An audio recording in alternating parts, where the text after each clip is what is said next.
Okay, so this is going to be a special one. We have the newly launched Honor 90. Now, in case you don't know, Honor and Huawei had the most innovative phones, and back in the day, I used to daily drive Honor Play, whole flagship killer era. But ever since the US and Google banned their parent company Huawei, Honor also went silent. In fact, this is their first launch in 3 years in India, and a lot of things have changed. We'll talk about all of that, Honor's comeback in India, everything. Stick around till the end of the video, but first, the Honor 90, let's go.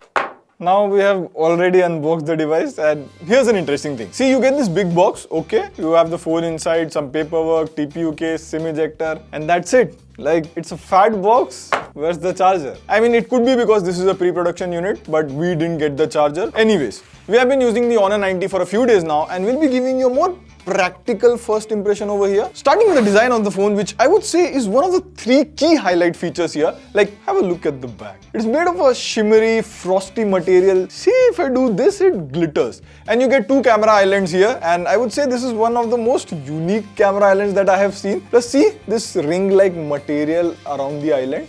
Looks different. I mean, this looks like the number 8. Now, there is also some text here, 200 megapixel camera. I'll come to the camera quality in just a moment. And let's see how much it weighs. So it weighs around 185 to 186 grams. That's actually pretty lightweight for a phone with 5000 mAh battery. Now, there are no antenna bands visible on the side, so the frame is made from polycarbonate. However, even then the phone looks and feels quite premium in the hand. Plus, it is an entirely curved design. Now, for the back, hold on. It's glass back. Wise test. And even on the front, you have it all curved, like curves on the side, curved on the top, curved at the bottom. 2023 is all about that curves. Now, this green variant that we have here with the frosted back texture, it is slightly slippery in the hands. Now, you could use the included back cover that comes with the phone, or you can also opt for the silver and black variant. So overall, from a design perspective, I would say the Honor 90 looks good. Now, the second most interesting thing about this phone is the display. So you get a 6.7-inch 1.5K 120Hz AMOLED display, and the display quality is really good. Like, see here, I'll play the trailer of Guns and Gulab. The picture quality, color, and all of it is pretty nice. Also, this is an HDR display. So see here on YouTube, HDR videos play really well. Plus, if you have a top tier Netflix subscription, it does support HDR on Netflix as well. So you'll have an overall good movie watching experience. That being said, you get a single speaker.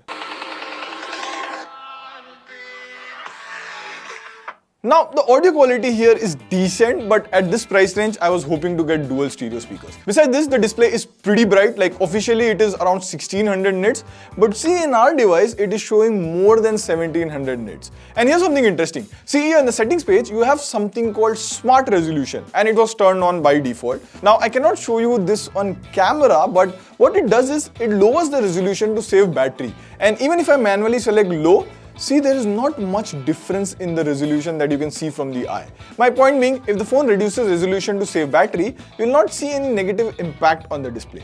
But the most highlighted feature of this display is PWM dimming. This reduces flicker. Here, let me show you side by side. So we'll turn off the light and I'll send the brightness to low. And on the other phone, see, the AMOLED display is flickering. But on Honor 90, there is no such flicker. Now, in case you don't know, OLED displays have a flickering issue. So if you're using your phone in the dark, at night watching reels before sleeping, it causes eye strain. It's good that brands realize this problem and are actually advertising PWM dimming. More brands should do this. Besides this, you also get an in-display fingerprint scanner, which is pretty fast. And the third is the camera. So we have come here outside to test the cameras, and you get a total of 2 rear cameras. The main camera is a 200 megapixel. In the default mode, the pictures come out pretty good. Like, we took a couple of photos, and I would say the colors and all are good. It is a bit contrasty, but not too much. Like, see this picture, we click in the middle of the road. The photo looks dramatic, and I like that. And we even took a few portrait shots. For the price, I would say this click good pictures. Now, if you switch to the high-res mode, this turns on the 200 megapixel camera mode, and the photos from it are also pretty good. But why would you want to take 200 megapixel photo with a high file size? Well,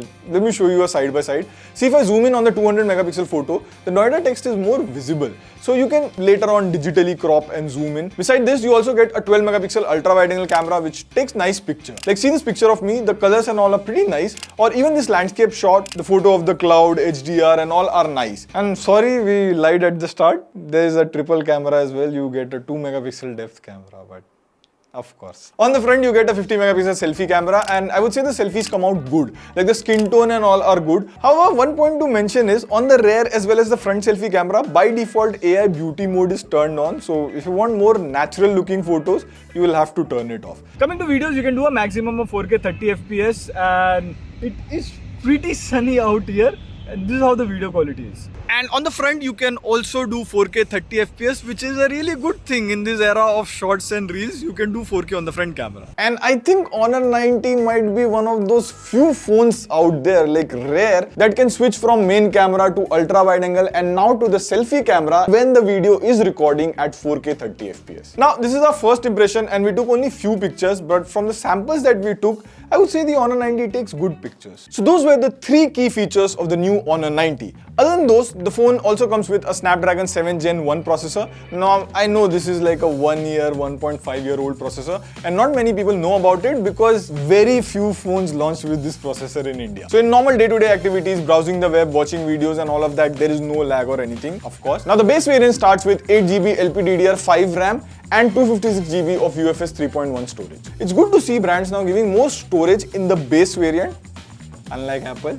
And we ran AnTuTu benchmark on it. It scored around 6.66 lakh, so you can consider it slightly better than Snapdragon 778G. Now, we also played BGMI for quite some time, and you get ultra 40 FPS at HDR settings. For a phone in this price range, I would say it is decent. There was no FPS drop or anything during the gameplay. Coming to the software side of things, the Honor 90 comes with Android 13 right out of the box, and you have Honor's own skin here called Magic OS 7.1. Now, some of the features are quite similar to other skins. Like, see, if I swipe down from the left side, it opens the notification panel. If I swipe down here from the right side, it gives me the control center for brightness, everything. But there are 2 cool features that I noticed with this software. Firstly, you get Microsoft Swift key by default, so you can use ChatGPT and all inside it. For people like San, it is a good thing. I don't know why he has been using Swift key for years. I'm more of a Gboard person. Second is this knock to screenshot feature that I liked. So see here, I'll knock the screen and it takes a screenshot. It is funny and useful as well. Plus, it is quite accurate too. Like if I just tap,